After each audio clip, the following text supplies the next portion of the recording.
education. Some of them drop out of school because of their habits. As soon as they start to smoke, they don't want to go back to school anymore. All right, thank you so much, Mariama, for your contribution. So we are now live. I'll ask those who are not able to connect, especially those from the youth platform, to communicate with other friends that we are on live. They can follow the conversation and make their contributions. All right, I'll give the floor now to Alain Sogo.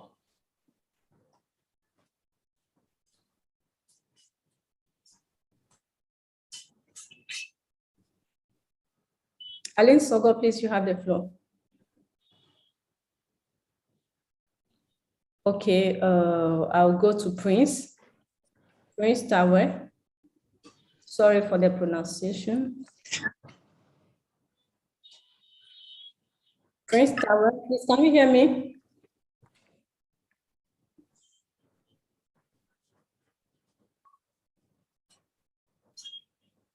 Okay, giving the floor to Logwe Amadou.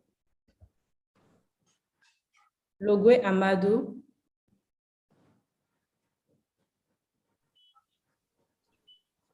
Logwe Amadou.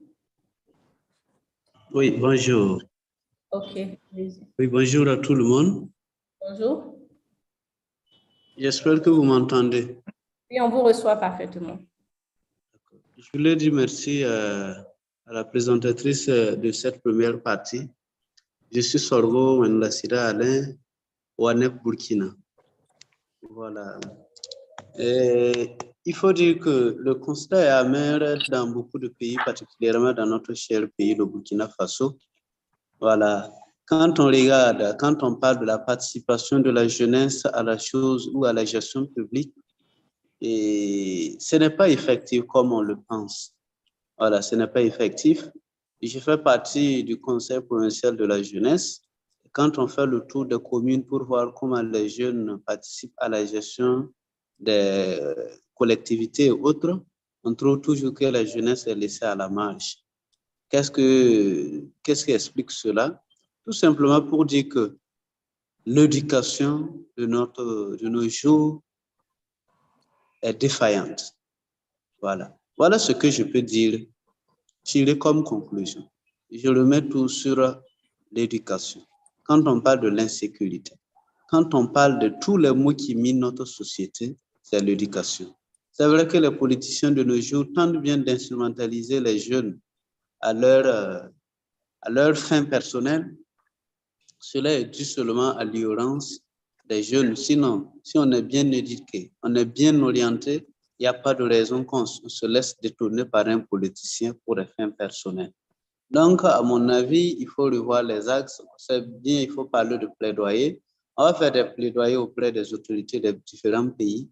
Mais si des actions fortes ne sont pas entreprises par les jeunes, ça reste vain. Supposons qu'on part faire des plaidoyers dans une mairie demandant de prendre en compte les jeunes dans la gestion de la chose publique et qu'on lance par exemple un recrutement ou un appel pour que des jeunes participent et on se retrouve avec des jeunes qui n'ont pas un niveau acceptable, capable de défendre la cause de la jeunesse. Vous voyez qu'à tout moment, nous serons laissés à la traîne. Raison pour laquelle je dis que notre grand problème, c'est l'éducation. C'est l'éducation. Et le peu de jeunes qui sont bien formés ne sont pas disposés à travailler pour le bien-être du pays. Chacun, c'est juste pour ses propres intérêts, ses propres. Voilà ce que j'avais comme commentaire. Merci pour la parole. Merci beaucoup, Alain. Je vais prendre deux autres personnes après qu'on va passer à la phase suivante. Je donne la parole à Latifa Bakayoko.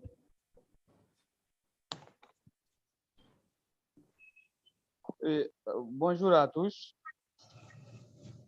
Moi, c'est M. Lassina Bayoko, le président de l'association Digifa, partenaire de WANEP Mali.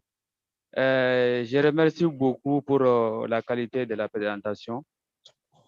Concernant la participation de la jeunesse, Je crois qu'il y a 3 pays qui sont membres du CEDEAO qui sont en phase de transition, plus particulièrement le Mali, où le gouvernement dit qu'il veut réformer l'État. Je crois que c'est l'opportunité pour la jeunesse malienne de faire des plaidoyers auprès des gouvernants pour plus de participation de la jeunesse dans la gouvernance. Il s'agit là, on prévoit même des révisions constitutionnelles. C'est le bon moment pour nous aussi de nous battre pour que nous puissions être pris en compte lors de la constitution de lors de l'élaboration de cette constitution. Et au-delà de ça, j'aimerais beaucoup qu'il y ait une synergie d'action entre tous les jeunes de la CEDEAO, bien sûr sous le contrôle de WANAP régional, en vue de l'inclusion de la jeunesse dans la gouvernance de nos pays. Et puis parfois, la participation dans les élections dans les différents pays aussi. Je vous remercie. OK, merci beaucoup, Lassina, pour votre contribution. Je vais donner la parole à Latifa. Latifa, vous avez la parole. Merci, Josiane. Bonjour tout le monde. Moi, c'est Latifa BOUBACAR. Je suis la Peace Education, la chargée de programme jeunesse éducation à la paix au niveau de WANEP Niger. Alors, concernant la 2250, comme l'a dit mon prédécesseur, la mise en œuvre n'est pas effective dans la plupart de nos pays. Mais hier, nous avons eu la chance d'avoir été avec le ministre de la Jeunesse et des Sports du Niger. On a échangé sur la possibilité d'élaborer un plan d'action national sur la 2250 afin que les piliers cités dans cette résolution soient mis en œuvre au niveau de ce pays. Alors, il a également mentionné l'idée de mettre en place ce système de quotas de 40% pour la participation des jeunes à la gouvernance, à la politique, à tous les niveaux. Mais selon lui, les procédures seront longues, mais possibles. Car chez nous, on dit, l'impossible n'est pas nigérien. Après, il nous a dit comment faire pour ces jeunes qui sont au niveau des communes rurales, comment faire pour leur faire véhiculer ce message, des conclusions qui ont été faites au niveau de ce sommet. Donc, il nous a recommandé d'avoir des canaux pour véhiculer le message parce qu'ils sont des jeunes comme nous et ils ont besoin d'entendre ce que nous avons appris au niveau de ce sommet. Donc, il y a espoir, selon moi, qu'il y ait un changement au niveau de cette résolution, que ça soit plus effective au niveau de nos pays. OK, merci beaucoup, Latifa. Je vais donner la parole à Mbemba Yatara. Bonjour à tout le monde. Je suis Mbemba Yatara de la Guinée. Bon, j'ai pris la parole, c'est attirer l'attention de tout un chacun que nos pays sont en phase de transition, le Mali, la Guinée et le Burkina Faso. Je crois très bien, nous devons beaucoup bénéficier de l'assistance de la part des grandes institutions, nous les OSC qui sont à la base, pour pouvoir participer activement à cette transition qui sévit dans notre pays. Parce qu'il faudrait que nos rapports soient déterminants entre nous et les gouvernants. Parce que des fois, les autorités n'arrivent pas à reconnaître les actions menées par les jeunes. Les jeunes ont du mal à accéder à certaines activités, à accéder à certaines informations de l'État. Donc tout cela, c'est un problème crucial pour les jeunes. Comme nous sommes en phase de transition et nos gouvernants actuels ont promis que c'est une refondation totale de notre société, donc nous demandons de l'appui des institutions à l'externe pour donner une certaine vivacité aux structures de jeunesse à pouvoir participer activement à cette transition qui sévit dans notre pays. Okay. Je vous remercie.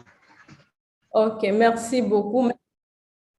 Merci à tout le monde pour vos contributions très intéressante. Merci à Latifa d'avoir partagé son expérience avec le plaidoyer auprès du ministère de la Jeunesse.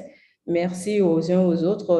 Alain, je pourrais dire que il y va de notre responsabilité d'aider à l'éducation de ces jeunes. C'est vrai, l'État pourra jouer sa part, mais nous également, à nos différents niveaux, au niveau local, national, on peut user des moyens qui sont disponibles pour pouvoir éduquer ces jeunes sur l'importance de se former, sur l'importance de renforcer leurs capacités dans des domaines très précis pour pouvoir contribuer au développement de leur communauté. Je pense qu'on pourra y arriver. Comme Latifa l'a dit, ces changements souvent prennent du temps, mais il faut être patient. Je pense que si nous travaillons de façon persévérante, on pourra effectivement atteindre un résultat probant. Merci à chacun et à tous pour vos contributions. Nous allons maintenant passer à la phase suivante de notre programme.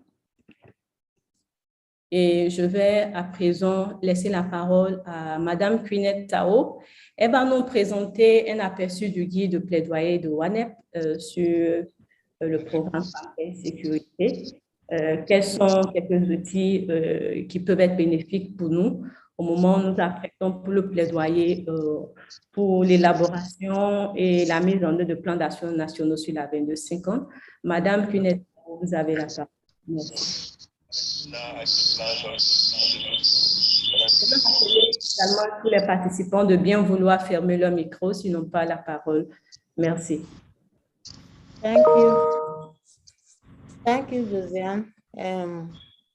Well, from the agenda I looked at, I think I have like 20 minutes, 25 minutes or so anyway. So I see there are a lot of hands up. I think people can actually put their comments or their questions on the chat platform. Exactly.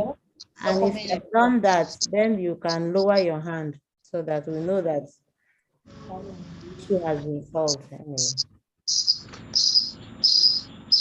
So I am not going to on my video because of interference. As you can see, there's a lot of distractions and interference. I already on my video earlier in the morning, so I'm sure some people still remember what I look like.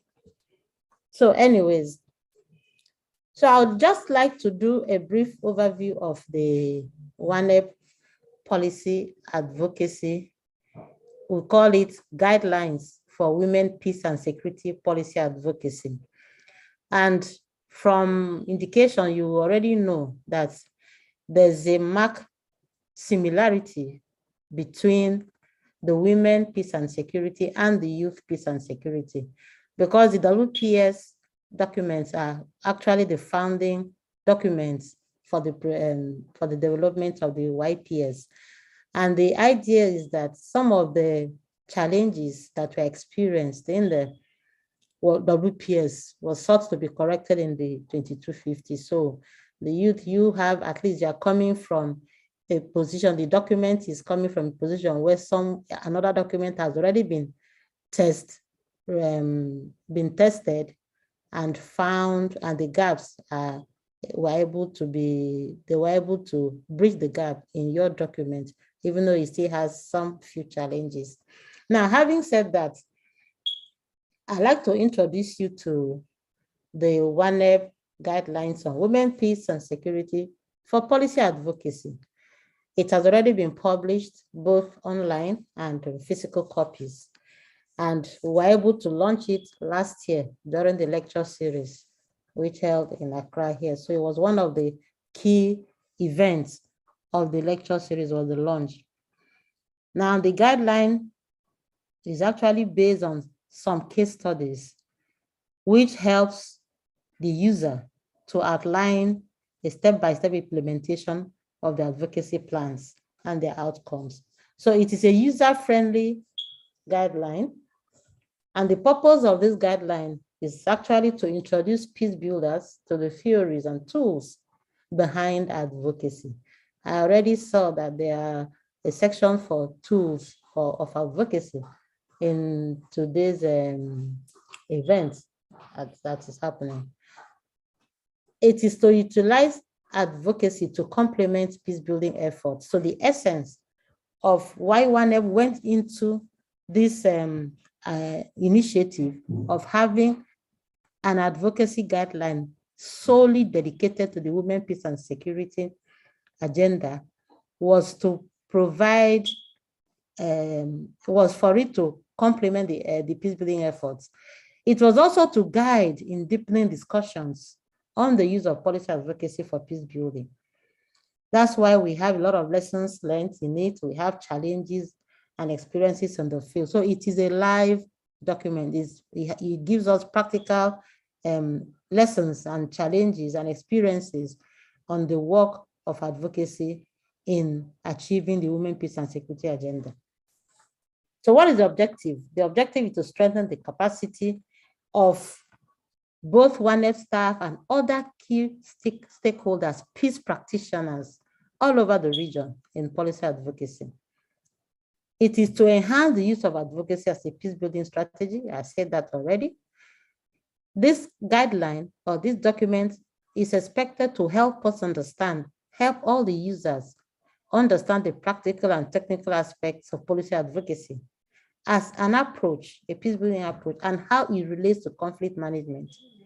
It is to provide a resource for organizations and individuals engaged or wishing to engage in policy advocacy in the peace building continent. So it's for everyone, whether you already have experience in conducting advocacy or you are a beginner in the area of advocacy, this resource is still relevant for you.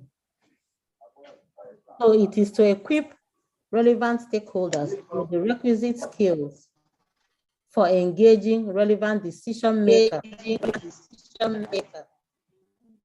Hello, please, am I being heard?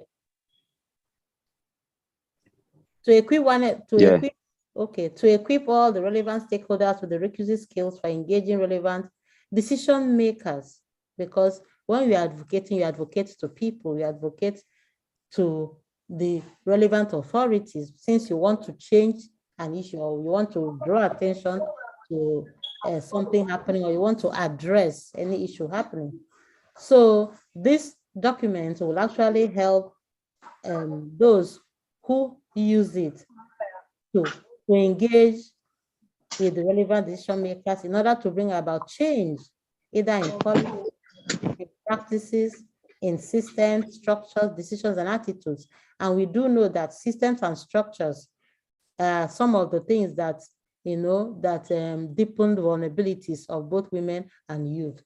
So this is a very good approach. So why do we really need to advocate for the women, peace and security agenda? Just like why somebody will now ask, why will we need to advocate for the youth, peace and security agenda?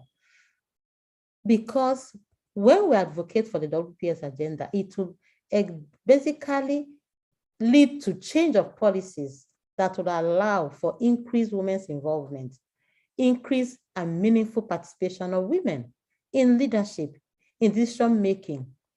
We do know that the WPS agenda has faced a lot of resistance in highly patriarchal and religious societies, because our society in the African continent is a patriarchal one, and it is a society that deepens women's vulnerability. So it is important to be mindful of some of the key strategies that we really need for the success of advocacy, particularly in the face of long-standing resistance to women's participation and leadership. Policy change is key, and implementing not just policy. It is not enough for us to have policies.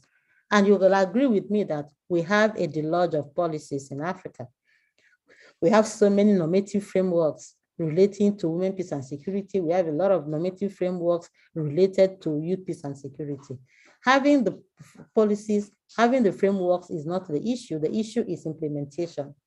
So for us to achieve policy change and implementation, which is key to promoting the WPS agenda, we really need to ensure effective advocacy.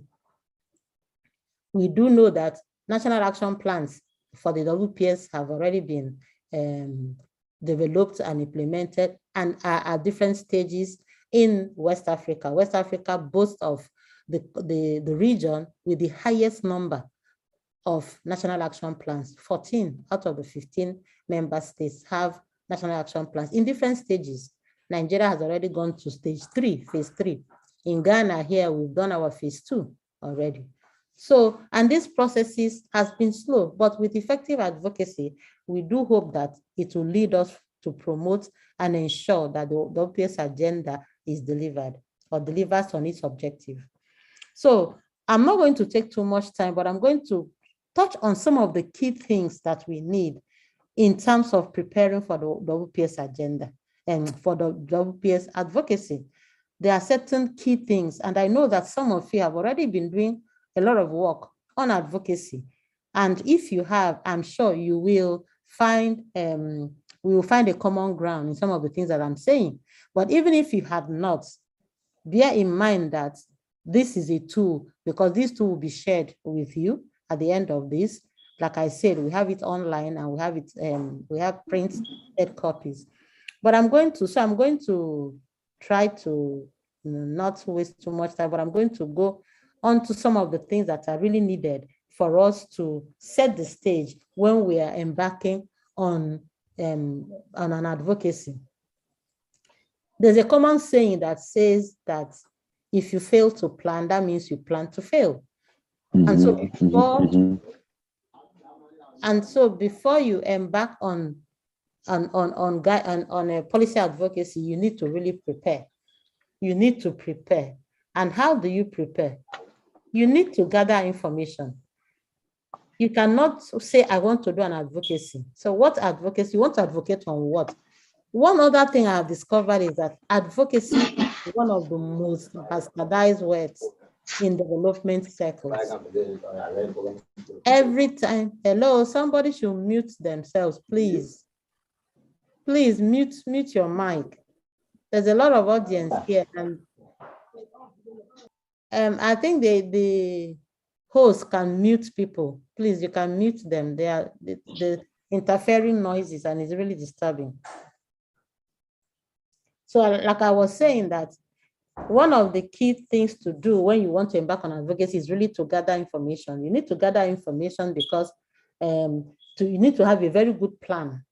Like I had also said, that the word advocacy is one of the words that have been easily abused.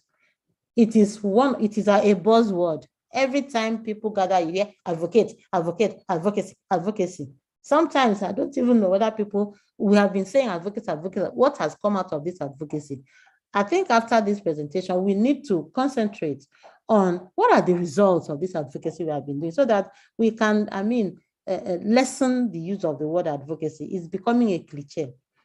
But really, you need to gather information. You understand the issues. What issue do you want to project? If you don't understand the issue you want to project, that means you're already setting a recipe for failure. So if it is to buy in, get policymakers to do a buy-in into the 2250, for instance, or you want to ensure that 2250 is popularized at the community level, because local context of these policies or normative frameworks are missing. Oftentimes, everything happens at the urban area. Who is doing work at the local area? Do they understand? Are they on the same page with us? On whenever we say YPS, whenever we say WPS, are our local communities on the same page? Do they understand what the issues are? So that's an area for advocacy, for people to understand, especially at the community level. What are the key institutions, that you need that will address the issue that you want? So for instance, if it is YPS, you know that the Ministry of Youth and Social Welfare is very key to your issues. The Ministry of Gender is also very key because youth is made up of male and female gender. So the Ministry of Gender is very key. We need resources when we are doing advocacy. So the Ministry of Finance is very key and all those things. So you need to really identify those key institutions that are relevant to your cause. And in identifying the institution, you also need to identify the decision makers within the sectors. Who are those in parliament that you need to go and advocate to? You need to understand that. And then when you are gathering your information, with that political information, you also need to understand the context in which you want to do your work. The context matters, especially in Africa of today, where every day you wake up, you hear new things that is threatening human security. There are new threats to peace and security, to peace and stability in the region. So it is very important that as you are gathering your information, you also take into consideration the context in which you want to do your work. That is now talking about assessing the risk. So when you understand the context in which you are doing your work, you should now ensure that you assess the risks so that you ensure that no harm is done. And you ensure that this advocacy will be beneficial to everyone. What are the risks that you are faced with in what you're doing? Now, in our context, which is the African context, the West African context, we need to understand the place of culture. We need to understand the place of religion and how it affects the work that we are doing. How do youth, how are they being seen in African context? In a cultural context, how do youth being seen? When you're doing an advocacy work as a youth also, you need to understand how is your behavior?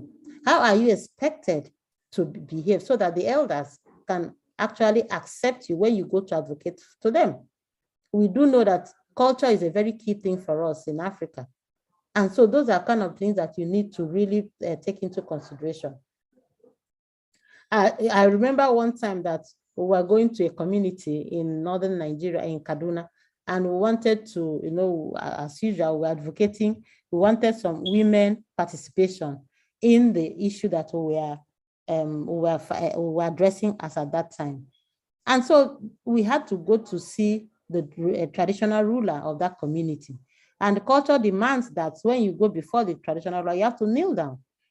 We passed through a very dusty road to get there. When we got there, we had to all kneel down, until the traditional ruler tells us to stand up before we could stand and sit and then begin to, present our case. So these are all, you need to be mindful of that. If not, your advocacy case is already dead on arrival. You need to build strategic relationships with relevant stakeholders and establish credibility as an advocate. That means that people need to trust and value what you have to say. And this can only be done over, your credibility. You need to establish it. For instance, we'll beat our chest and say WANEP has a measure of credibility, a level of credibility in the areas where we operate. We are in the 15 ECOWAS member states, 14 physically, and we have focal points in one. So we have already built that credibility, which was not achieved in one day. It took time. So for you to do that, for you to advocate effectively, you need to build credibility. And of course, please maintain your focus. Advocacy requires consistency and focus. Don't be a jack of all trades, a master of none. Some people, they go with the wind, they roam with the wind. If this issue is one that is fetching more money or the one that partners are funding more, immediately they leave their focus and go there. So please maintain your focus and be consistent. In one, we have been consistent. Our key focus area is peace building, conflict management, and prevention. We have not deviated from it. Over 20 years, that is what we have been doing and will continue to do. So this brings me to designing policy advocacy. Now for you to, like I said in my opening remarks, if you fail to plan, that means that you plan to fail. So you need to plan very well, analyze, and strategize in designing your policy advocacy. For instance, there are times when opportunities just present themselves suddenly, when you have not really have extensive planning. That means that an issue is on the public discourse already, and that issue needs to be addressed. And you have seen that that issue also resonates with your organization's mission and vision or your policies. And because you didn't really plan extensively for that, but this issue threw itself, and then you just immediately have to, use that as an opportunity to do an advocacy design. Let me give you also an instance. Sometimes last year, issues of domestic violence was dominating the airwaves in Ghana. There was anywhere you turn, there was a lot of issues about domestic violence. The first 5 months of the year of 2021, we had so many cases of domestic violence. We also had a lot of cases of, what do they call it, fratricide. That is men killing their female partners. So this was something that really needed, it was an advocacy issue. We needed to advocate to the authorities we needed to draw attention to address the issue. We needed to do press releases, to talk about it and to ensure that that issue is brought to the front burner. Because don't also forget that domestic violence is a silent scourge, and it is an issue that's still shrouded in silence, just like rape issues. So there are times opportunities like that happen. Be that as it may, when you have done that initial advocacy, you need to now sit down and plan very well and identify the relevant stakeholders that you are supposed to advocate to. You analyze the issue. So what is the problem? Now, if you analyze the issue, also analyze the stakeholders. Who are these stakeholders and what is their power over the issue that you have analyzed? What is the policy environment? So this is also part of preparation in designing your policy advocacy. Now you develop your strategy. So once you have designed what you want to do, what strategy do you want to use? You ensure that in your strategy, you bring the relevant people you need. Because you have planned, because you have prepared, in that planning and preparation, you will already identify who are those people that you need in your corner, and how do you reach them? Because when you have seen the people, let's say it's traditional rulers, what strategy do you need to get to traditional rulers? If it is the media that will be your ally, what plan, what strategy do you need to ensure that the media covers your issue effectively? So that is the strategy development.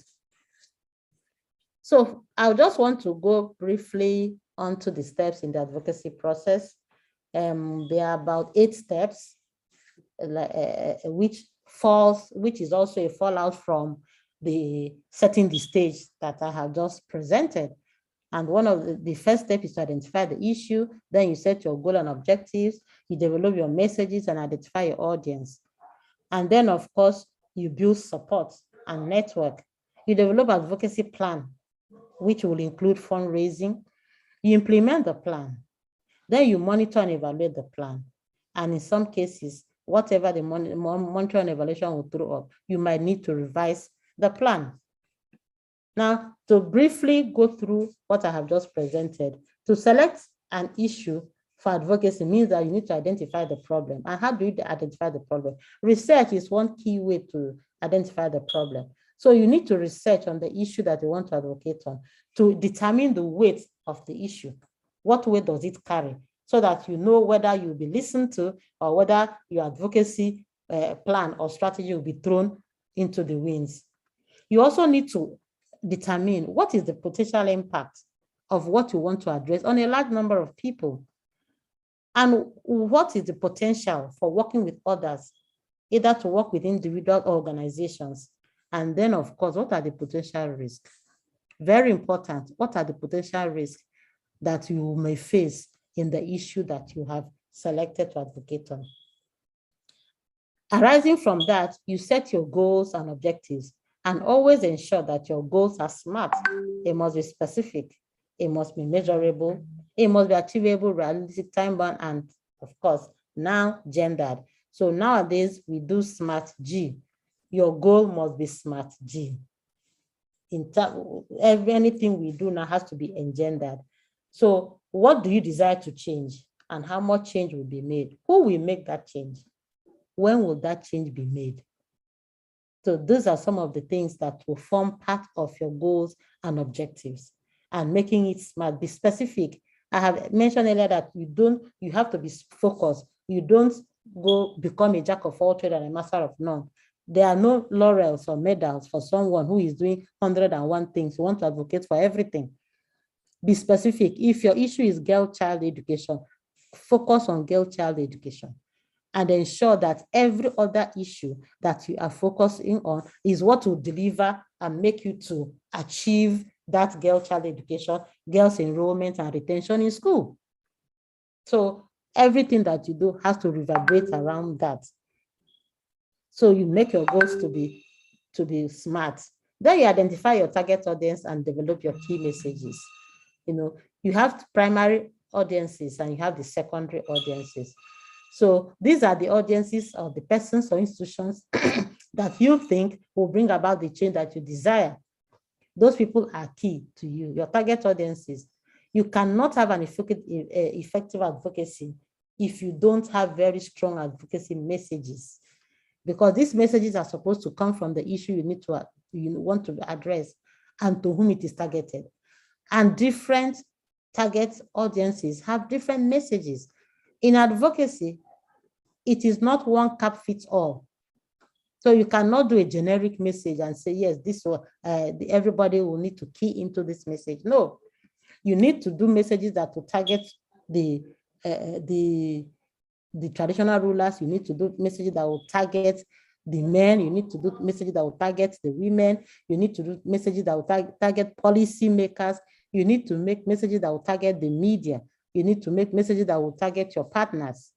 So every sector have their own message because they need to, identify issues that concern them so that they can be an ally and support your cause. Then, of course, you build your support network. There are people of like-minded, either organizations that have similar interests, similar goals, similar vision as you have. You can only find out this if you do your research very well.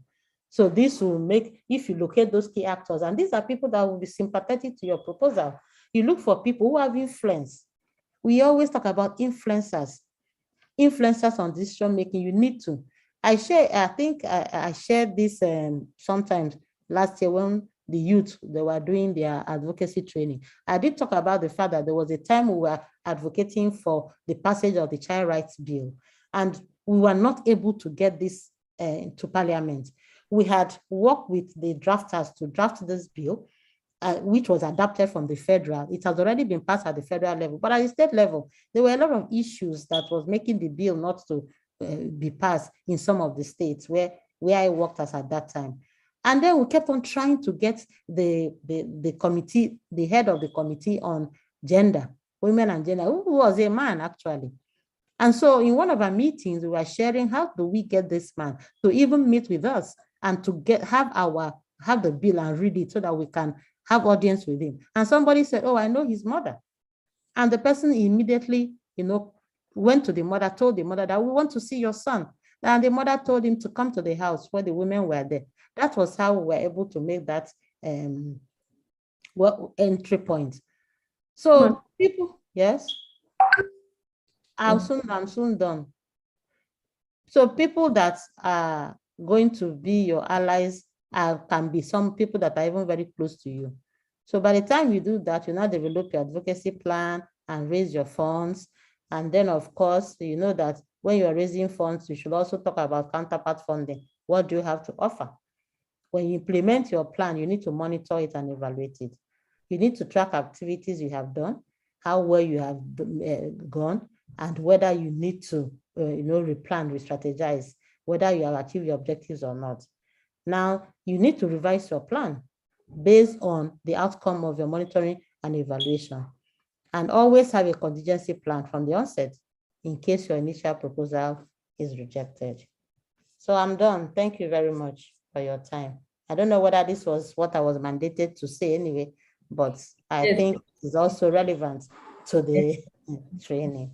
Exactly. Of course, you even made my work very easier because I'm going to focus on just few things. Thank you so much, Mama Fiti. I think that has been very insightful. Thank you for your experience sharing.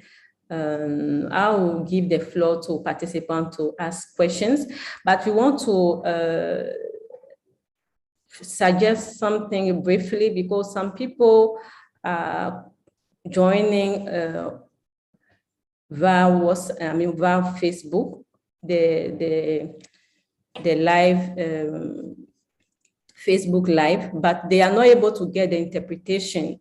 So they are not able to follow the conversations. So what we want to suggest briefly, and will also be part of our break, 3-minute break, we have generated another link that will allow other people to also join here, because there are other interesting things that we need to discuss together.